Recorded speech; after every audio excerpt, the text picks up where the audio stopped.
Hi everybody, Father Bill Holtzinger here, and this is your Friday Reflection. Well, there's lots of things on the plate to discuss, but I just want to first of all share this, and that is this coming weekend. Tomorrow will be the funeral for Thomas Kloucek, our seminarian brother and a son of the Kloucek family, and it is no longer just a parish funeral. It is now an archdiocesan funeral because Archbishop will be there, and many other people from the diocese, priests and the like, who've known Thomas and elsewhere will be coming to that Mass. So it's going to be pretty big. And I even say that because it's also national. I've seen it advertised in the EWTN and other social media platforms. I think Archbishop, when he posted his passing, that is Thomas's passing, that became something that had a little bit of energy to it, beyond ourselves. So it's going to be a large Mass. I will imagine we're going to stream it live. So if you can't make it to that, you can go to our website or our social media, and there'll be a link there. Go to our YouTube page as well, and you can get it there. So please pray for me. I'm going to be preaching that homily, and this is a tough one, and because I love Thomas. He's a great guy. If you haven't watched the interview, I will try to post a link maybe up here or over here about an interview I had with him. He was with us during the time of the Triduum, and you can kind of get a sense of his sensibility about the priesthood. And it's not about so much what a priest does, it's who the priest is, and that's a key point of reference for really all of us, but especially for priests. So that's the first thing, and I want to ask you to pray for the family as well as for Thomas, and I hope I'll see you there.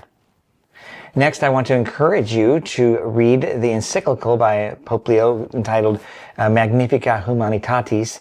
I'm still in the process of reading it. I started reading it the day it came out on Monday, and so did Father Dominic, and he's a much faster reader, and so he's probably going to spend more time. He's got a video out on it. It's really great. My one basic comment at this point, because I'm highlighting a whole bunch of stuff, is this setup he made with the difference between how the Tower of Babel was created and how the people, Nehemiah specifically with Ezra, but Nehemiah, who set then forth to rebuild the walls and the temple of Jerusalem. Totally different kind of events with totally different reasons to do so. The Tower of Babel was done in arrogance to see how they could be great before everybody else and even greater than God possibly.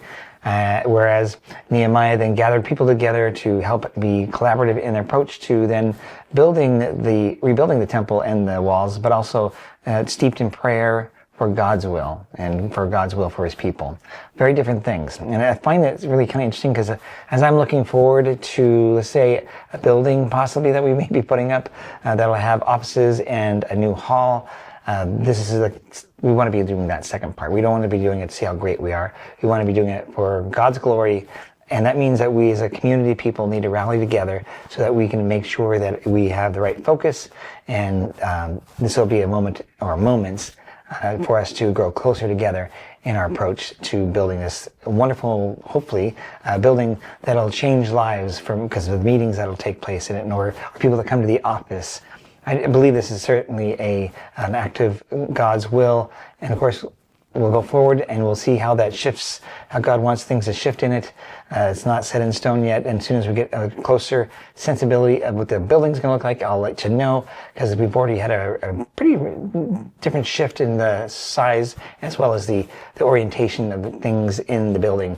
But I don't want to reveal that to you yet because it still has to be kind of codified like to at least about 60% or 70%, and it's still like at 40%.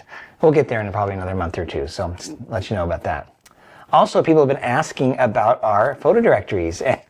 Funny or not funny, but in the time that it took to take the pictures between since then and now, we've had some of those people actually pass away. So we've moved some of those people into the pages or a page of people who have passed away between those two times. And you say I'm glad we had that, but it does speak to the fact that it's taken a long time for the directory to come out. We haven't been given a rough draft, and I think Erica's been really on it. I'm going to be looking at it myself, and then we will return and let them do the corrections. So they were supposed to have some corrections done, sent it to us, and from Erica's point of view, a good chunk of them weren't even touched. So that's got to happen. It could be like misspelling of words or getting the wrong name for somebody, that kind of stuff, So keep that in your prayer. It is coming, and it's not going to it's not going to happen when the second coming of Christ happens, and it's not going to happen when Christmas happens. Hopefully, it's going to happen within the next month or two, maybe on the 2 part. But we'll just see. Anyhow, so that's the answer to that. What I want to speak about is what's going to happen this coming weekend. So as you come to Mass, and by the way, Father Dominic's going to be preaching, pray for him. But at the end of the Mass, on all the weekend Masses, we're going to be offering you either cards or at least in the bulletin, the prayer to the Sacred Heart of Jesus. And I want to encourage you, as the Archbishop is encouraging all of us, to pray to Christ via the image of the Sacred Heart. And you might say, well, what's all that about? And what's the deal with novenas?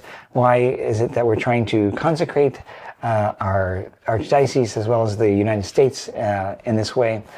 And I want to kind of get to some of the basics. The first basic is this, just like, what is a consecration? A consecration, and from the advent.org website, which is the Catholic Encyclopedia online, kind of the older version, has this great definition. It says, a consecration in general is an act by which a thing is separated from a common and profane to a sacred use. In other words, let's say you have a bat or a ball, and sometimes we might say we want to bless that. Well, for a common or profane use, meaning not for God, it would be just to play baseball. But someone may want to have their bat blessed, and it's not so they would get more home runs or a ball, so they might get more outs when throwing it, but actually so that God will be glorified through the use of these objects. We see this also in the blessing of houses. It's not going to, or cars. It's not going to make your house have better, like air conditioning, or your car to have better mileage, but rather its purpose now is not just for the simple things.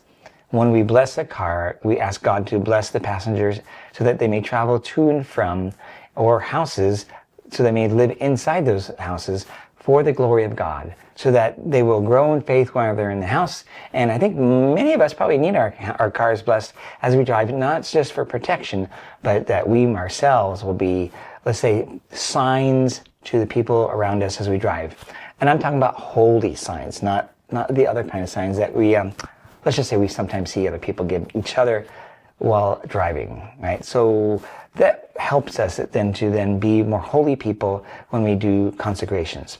And I have a video I'm going to show you that really kind of gets into this. It's from Archbishop Sample, because the question is, why are we consecrating the United States to the Sacred Heart of Jesus? Where did that come from? What's the history of all that?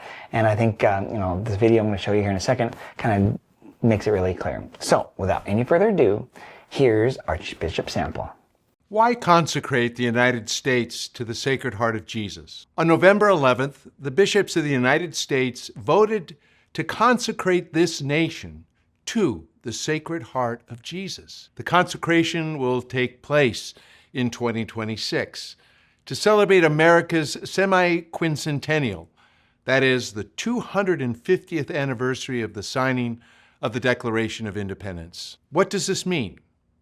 Why consecrate the nation to the Sacred Heart? Devotion to the Sacred Heart has developed over the centuries, following the experiences of St. Margaret Mary Alacoque and the apparitions she witnessed in the 17th century. Popes have lauded the practice of consecration of the self, home, and even whole nations to the Sacred Heart. For example, Pope Pius XII wrote these words, "Indeed, happily, there has begun a variety of projects which are conducive to a rekindling of this devotion. We refer to the formation of cultural associations for the advancement of religion and of charitable works, publications setting forth the true historical, ascetical, and mystical doctrine concerning this entire subject, pious works of atonement, and, in particular, those manifestations of most ardent piety which the apostleship of prayer has brought about, under whose auspices and direction local gatherings, families, colleges, institutions, and sometimes nations have been consecrated to the Sacred Heart of Jesus." Unquote. In his encyclical instituting the solemnity of Christ the King, Pope Pius XI, drawing on the teaching of Pope Leo XIII, commended the pious custom of consecrating the nation to the Sacred Heart of Jesus as a way to recognize the kingship of Christ. By celebrating this important national anniversary with this devotion, we have the opportunity to encourage all Catholics to honor our Lord and to infuse the spirit of the gospel into various communities and departments of life. With his encyclical Delexit Nos, Pope Francis brought devotion to the Sacred Heart to the forefront of our contemporary Catholic life and culture. He noted, quote, "In contemplating the pierced heart of the Lord, who took our infirmities and bore our diseases, we too are inspired to be more attentive to the sufferings and needs of others and confirmed in our efforts to share in his work of liberation as instruments for the spread of his love.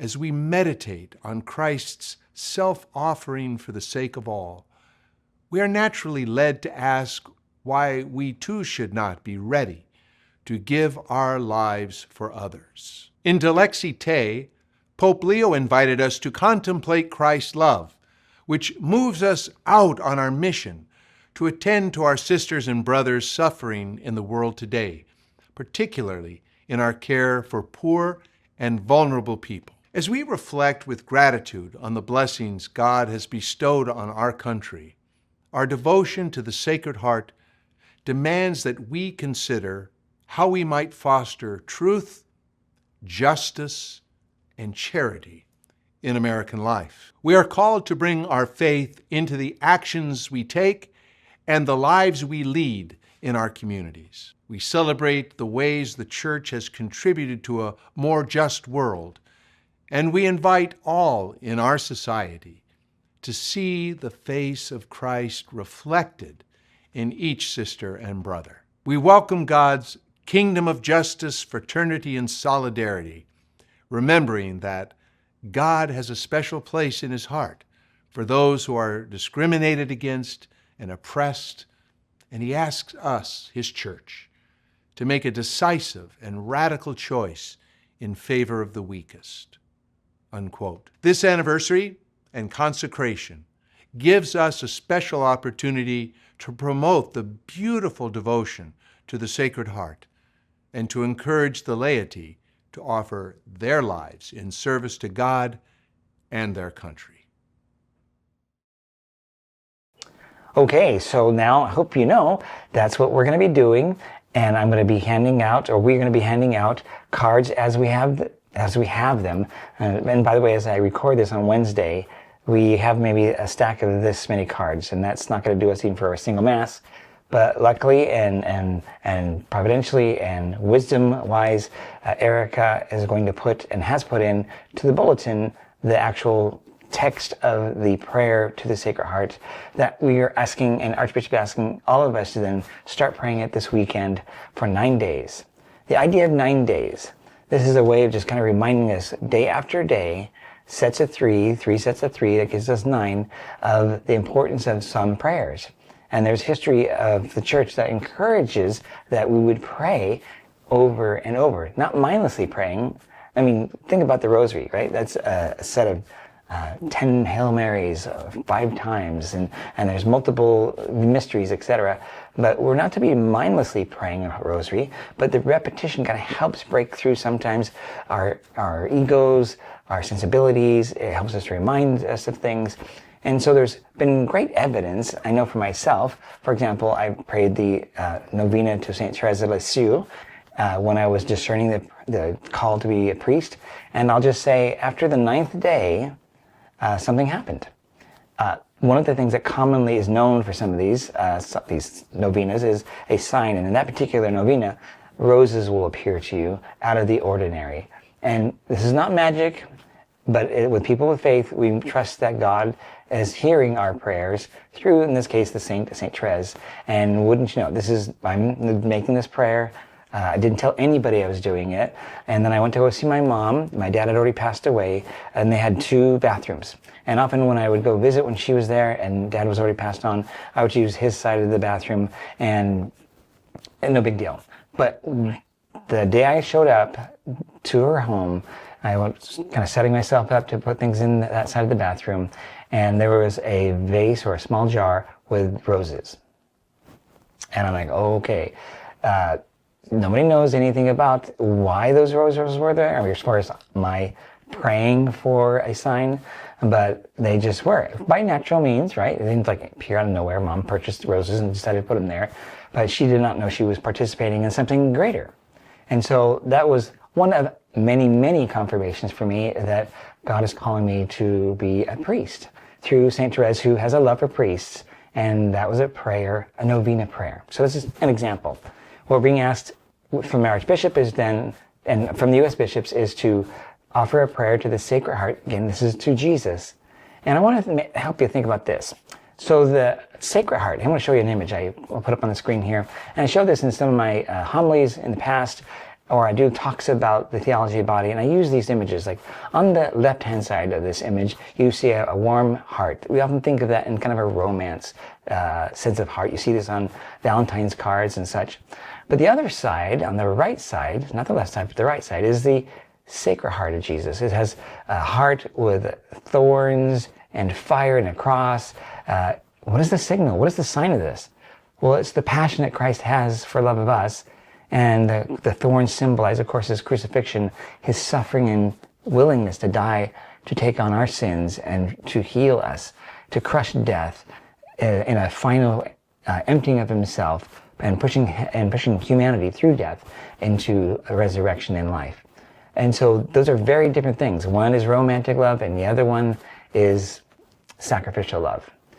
That is one of the many different ways we're being called to really reflect on the Sacred Heart of Jesus. And again, I'll just leave that, again, that reflection is that you've already heard it from Archbishop Sample. So finally, I'll see you this weekend. Again, Father Dominic is going to be preaching this weekend. Deacon Brett is still away. This will be his last weekend away. And we'll see him picking up on Monday and coming back. And that's what's going on. I hope to see you this weekend. God bless. Bye-bye.